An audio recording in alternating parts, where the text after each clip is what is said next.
Morning to all. Welcome to Officers Adda 247 class. So, accounting subject is a very interesting as well as a very important subject for your JAIIB examination. As you know, there are multiple type of the questions you are going to get, like numerical, conceptual, case study, theoretical. There are multiple type of the questions you are going to get, and for that, you should have very strong with your basics, right? So in this series, actually, we are going to discuss, different MCQs that related to different modules, right? So like in the sessions, we are going to just cover the different MCQs that related to your module B. So let's begin today's session. And if you're new if you're new on the Officers Adda 247, just download the Adda 247 application as well as subscribe the Officers Adda 247 YouTube channel so that you can get regular update from our side, right? So let's begin today's session, and there is a one important update from our side, that is, our target batch is going to start from the 16th of April, where you are going to get everything from our end, like PPB classes and LRB classes is going to start from the 18th of April, while AB classes is going to start from the 16th of April. So just hurry up and just grab this opportunity, because in this, in this batch you are going to get, if you are enrolled, like you are going to get three physical books, like Macmillan three Macmillan books of the PPB, AB and LRB, as well as the 84 mock test, 82 e-books, and the 130 hours live classes where you can directly interact with us.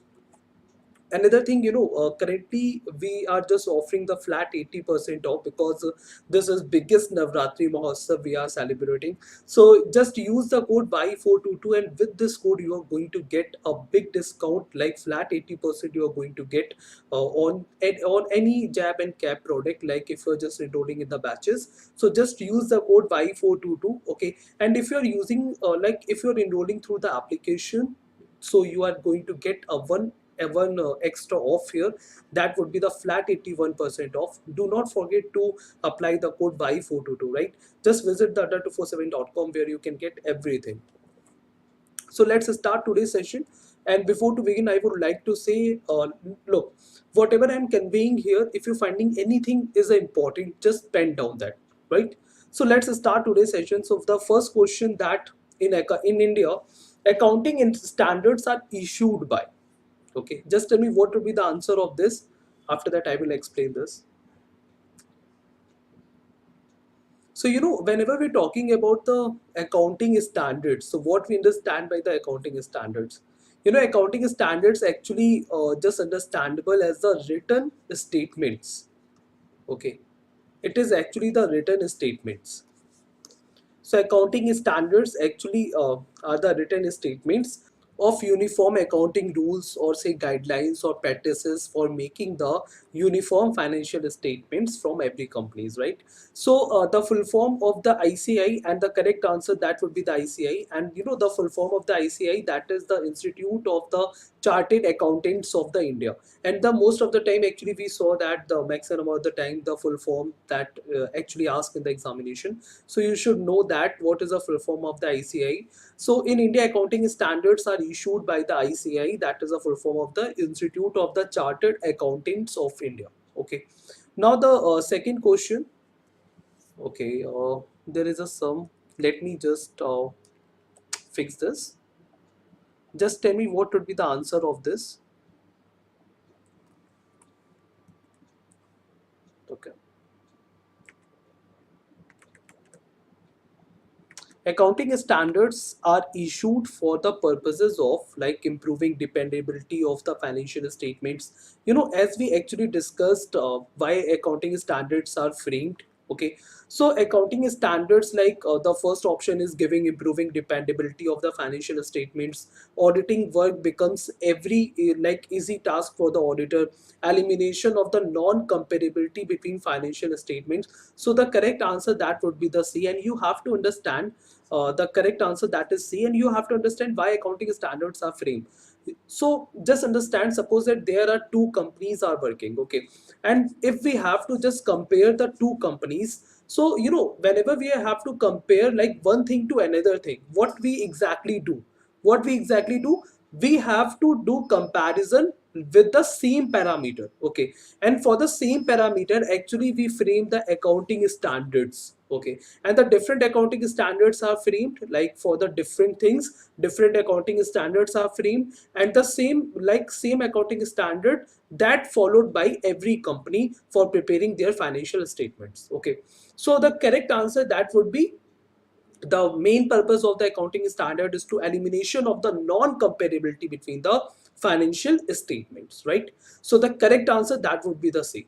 You only have to understand that, you just do not need to memorize all the accounting standards. We can just easily cover by the story form. Just do not need to worry about that. You just have to learn so many accounting standards. Just do not need to worry about that. Second thing is, what is accounting standard? You should know. There is nothing anything to just, just you have to learn so much for the accounting standard. You only have to understand accounting standard is just framed for the elimination of the non-comparability between the financial statement. So suppose that this is a company A and this is a company B. Okay, and the company A is actually preparing the financial statement based on its parameter, and the company B is preparing the financial statement based on its parameter. So we cannot compare. Okay, one thing definitely would be the other, like different from the others, right? But with the same parameter, if we just applying the same rule, same guideline, okay, same rule, same guideline on every company, okay, for making their financial statement, so then definitely we just compare the two companies with each other. Okay, so that is the main purpose of the accounting standard. I am hoping that everyone just understand this. Okay, correct answer that is the C. Okay, now the third question that related to your bank reconciliation statement, that is a very important chapter for your exam point of view. So you should just definitely have to learn like how to solve the questions in the examination in a very effective way.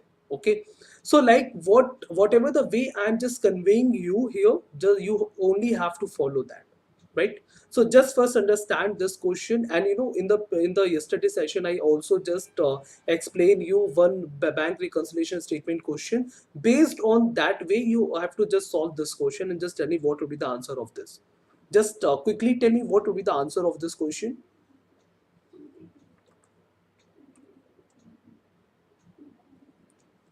Very good morning to everyone here. Okay,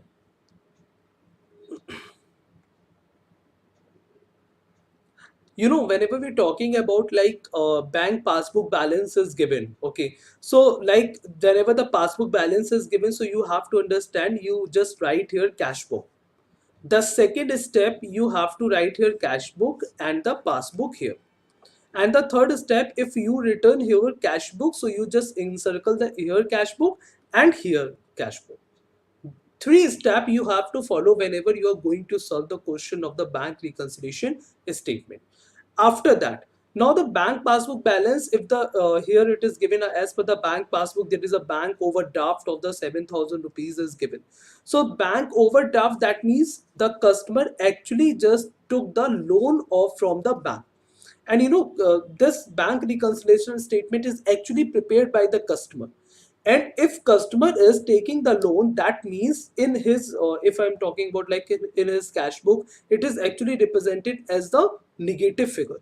All right, so when the passbook balance is given 7,000 rupees, that means, and it is a overdraft, like overdraft of 7,000 rupees, that means that would be considered as the negative, like 7,000 with a negative figure. Okay, after that, you have to just after that you have to read the condition one by one, and we can just solve very easy. Like a check is issued for the 3,000 rupees. So what I told you, if any customer issued the check, then he immediately record that transactions, like in that way, like 3,000 that would be deducted from his cash book immediately. But that check actually has not been presented at the bank. What it means, that in the bank statement, because passbook, we also can say passbook, that is also understandable as your bank statements, right? But because it is not presented at the bank, that means this transaction for, yeah, or say for this condition, like if the check is issued for the 3,000 rupees and that has not been presented, but the customer is actually issued the check of the 3,000 rupees, that means customer would record that transaction immediately in his cash book with a negative figure. Okay, but in the passbook it is actually reflecting as a zero amount. Okay, so now the second thing that what we have to do, we have to just compare. That's why we encircle this. Okay, so how to compare that? Okay, so we have to compare like cash book balance is greater than or lower than the passbook. So in that scenario you can definitely see that cash, for that condition actually the cash book balance is lesser than the passbook balance. And if it is a lesser than the passbook balance, that means we have to use a negative figure, and that negative figure with the 3000 amount. Why? Because of the difference of these actually we are actually the reconcile. What it means, the reconcile, that means to make compatible with. Okay, and if there is any mismatch is occurring between the cash book and passbook, we have to reconcile that. We have to make compatible to the cash book to the passbook, as well as the passbook to the cash book. Okay, so by what amount by what amount the cash book balance is lesser than the passbook balance? So the answer, that would be the 3000 rupees.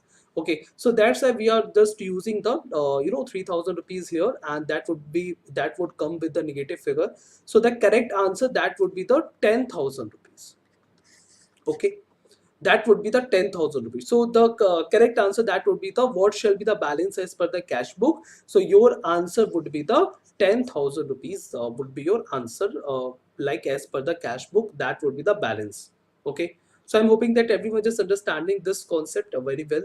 Okay, you only have to follow the three basic rules for just solving the questions of the bank reconciliation statement. The first thing, that if the passbook balance is given, so you have to return here, that is cash book. Suppose that here cash book balance would be given, so you have to write here passbook, and the balance you have to just balance you have to just write under this, like whatever you are writing here, like passbook or cash book.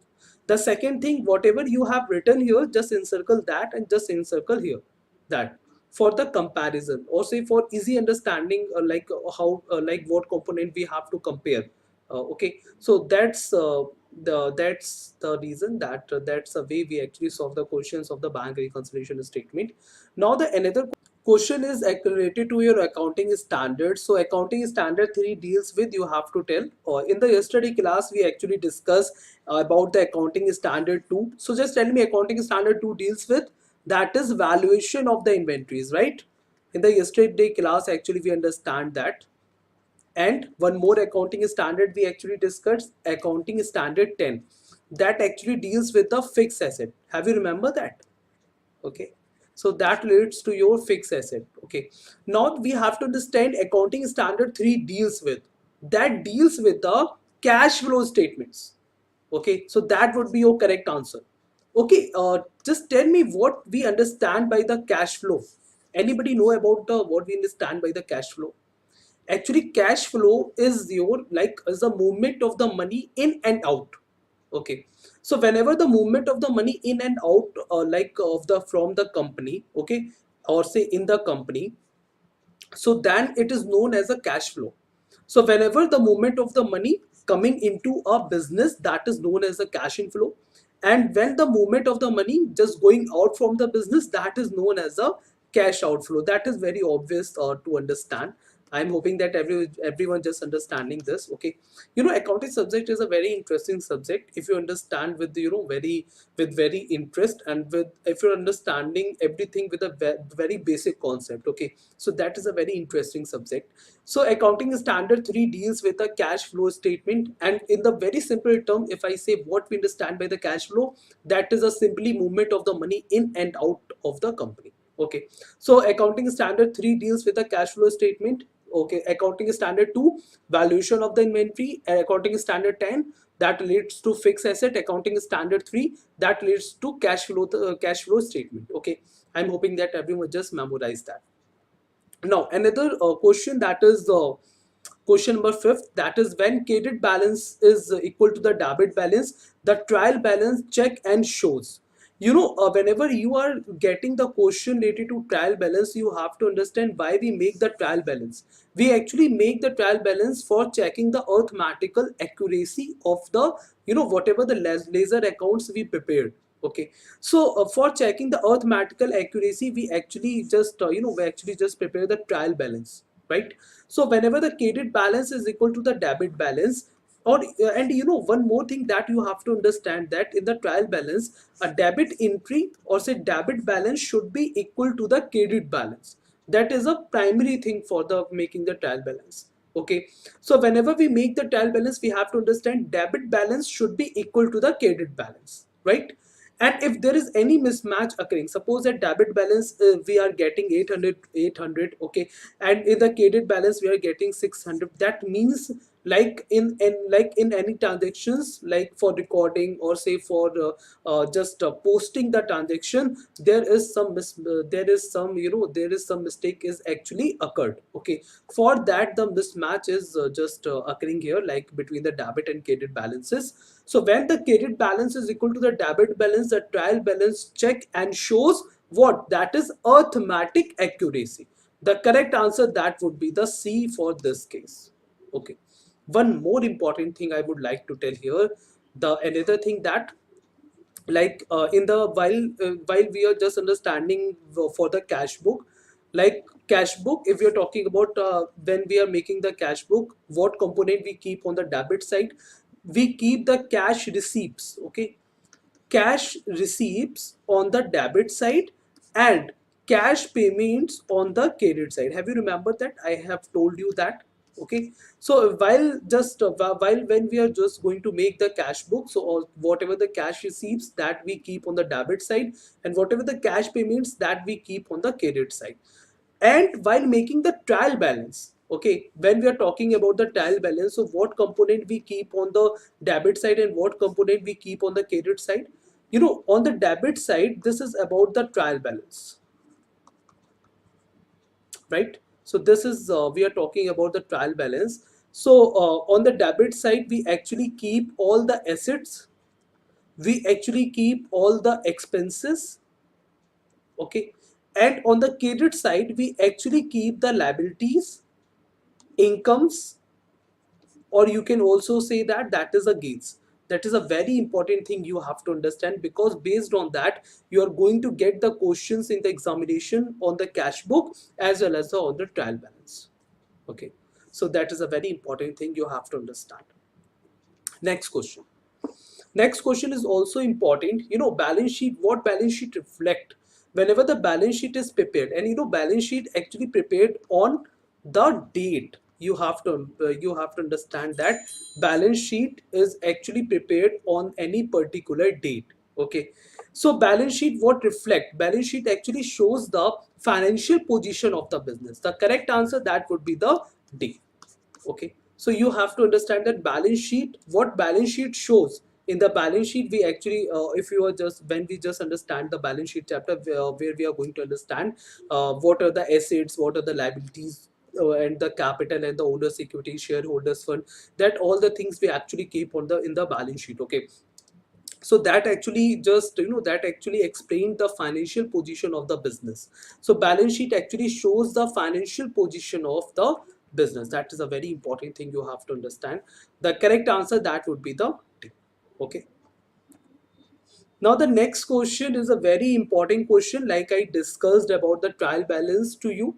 So like sales book was overcast by 1000 rupees, and if the total of the credit side of the trial balance is showing 82,000 rupees, so what should be the correct balance?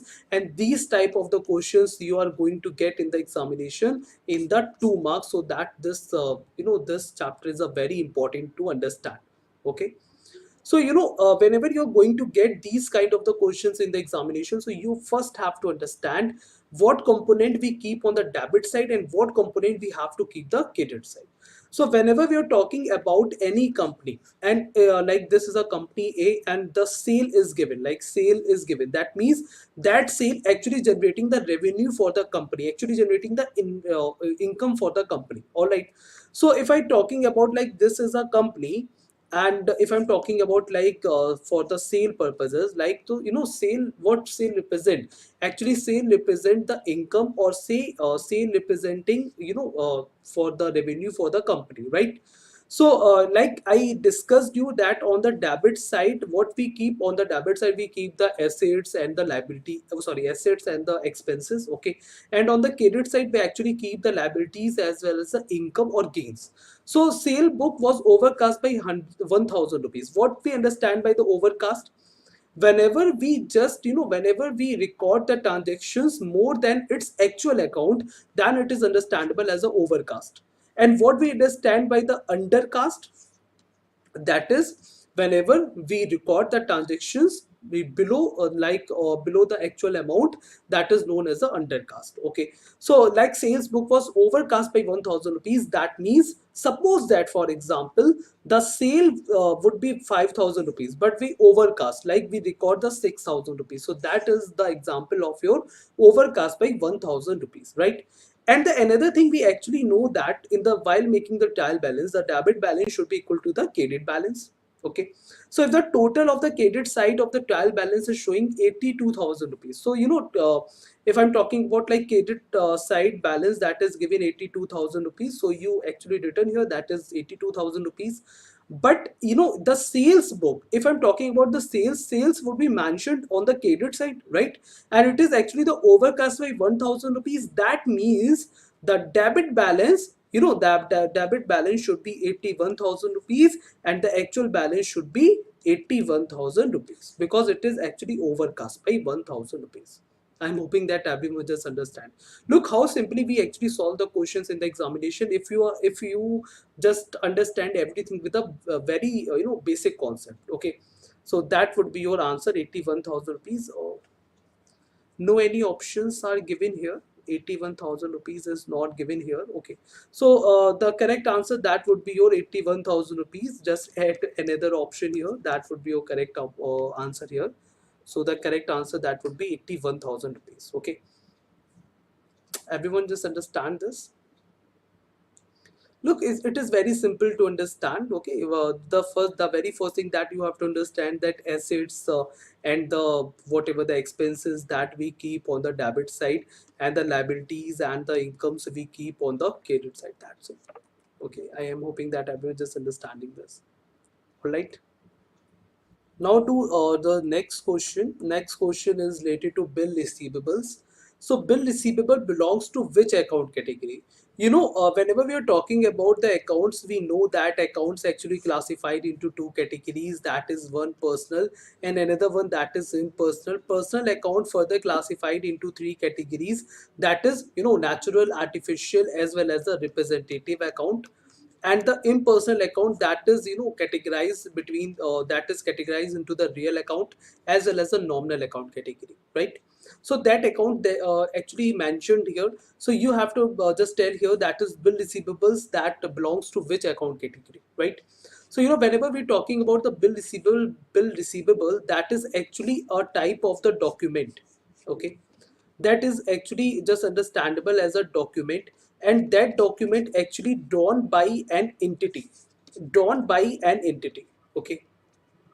Or you can also understand that is a type of the bill of exchange that is drawn by an entity to for its debtor. Okay. So that actually for its debtor, like who just taking the goods on the credit from like this entity. So for that actually the entity is just entity just making the bill of exchange, and that is actually understandable as a type of the document. And if it is just accepted by the debtor, then it is just known as the just we can say that this is the acceptance of the debt by the debtor. So that actually understandable as a bill receivable. Okay. So bill receivable is actually just understandable as a document that is drawn by an entity for its debtor. Okay. To just serve as to as a proof of the debt. You can understand it is a document for the proof of the debt. Okay. And if it is just accepted by the debtor, that means now it is understandable as the acceptance of the debt. Okay. So bill receivable belongs to which account category? That belongs to the personal account category. Okay. So you have to understand bill receivable belongs to which account category? That relates to your personal account category. Okay, so that would be your answer in this scenario. Okay, so the correct answer, that is A. Next question. What kind of the acceptance is known as when the bill is accepted without any condition? So if there is no any condition mentioned in the bill of exchange, the simple bill of exchange is prepared. Okay, so that kind of the acceptance is actually known as a general acceptance. Okay, so the correct answer, that is D, right? So what kind of the acceptance is known as when the bill is accepted without any condition? The correct answer is a general acceptance. That acceptance is known as a general acceptance. Okay, so this is a very important question from the exam point of view. So what kind of the acceptance we can just say, like when the bill is accepted without any condition, so that is known as a general acceptance. That would be the answer. Okay, now the next question, that is the last question of this class. Okay, so in the double entry bookkeeping system, every business transactions affects. Whenever we are talking about the double entry bookkeeping system and the multiple options are given, just tell me what would be the answer of this. Just tell me what would be the answer of this. So in the double entry bookkeeping system, every business transactions affect the multiple options given here, like debit and credit side of the same account, same side of the same accounts, two accounts, or none of the above. So what would be the answer of here? Just tell me. Just quickly tell me what would be the answer of this. Whenever we are talking about whenever we are talking about the double entry bookkeeping system, what we actually say.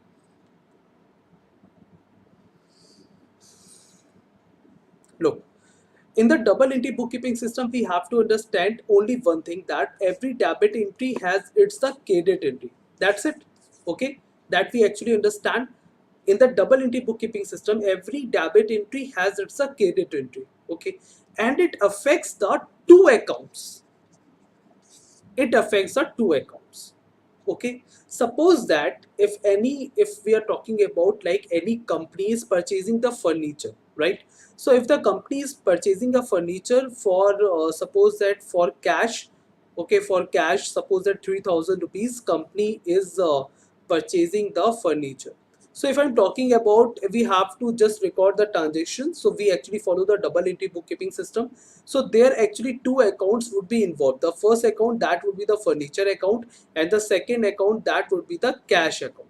Okay, while we actually understand like cash is belongs to your real account category. So for real account category, debit what comes in and credit what goes out. So in this scenario, actually cash is going out from the business. That means cash account would be the credit and the furniture account would be the debit. So you have to understand, in the double entry bookkeeping system, every business transactions affect two accounts. Okay, so that would be your correct answer for this question. I am hoping that everyone just understand this. All right.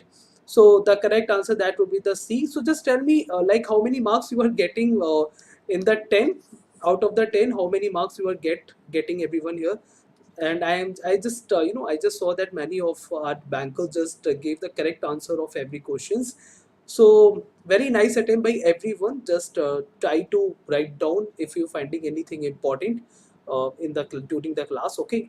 So now I'm going to show you how you can enroll in our batches. So you just do not need to pay the full amount, and you are going to get everything at a very minimal price. So the very first thing, that you have to visit the adda247.com, right?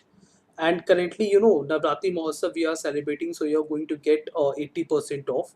So what you have to do, you have to visit the JIB CIB section, okay, and where just click on the JIB. So now you're going to get multiple batches that is actually the running, and you can enroll in any kind of the batches. But bilingual classes are running, your English medium classes are running. Okay, and multiple type of the ebooks and the mock test in the you are just going to find out in the store. Okay, so what you have to do currently, suppose that we are talking about this target batch, so you have to just click here, and after that you have to go to the buy now section, and on the buy now section you have to apply the code, that is Y422. Okay, and after applying the code Y422, you're going to get a very minimal price here. Just you can see currently 80% off you are going to get if you are just if you are just enrolling through the website. And if you're enrolling through the application, you are going to get the 81% off, the extra 1% off if you're going to enroll through the application. Okay, so that's the process, like how you can enroll in our batches, and that batch is actually very important, or that batch is actually the very helpful in your preparation. Okay, so now I'm going to say you thanks for watching this video, thanks for watching me here. And if you're liking our effort, liking our content, do not need to do not just forget to like this video, share this video to your friends, to your colleagues. Again, just thanks for watching me here. Thank you everyone.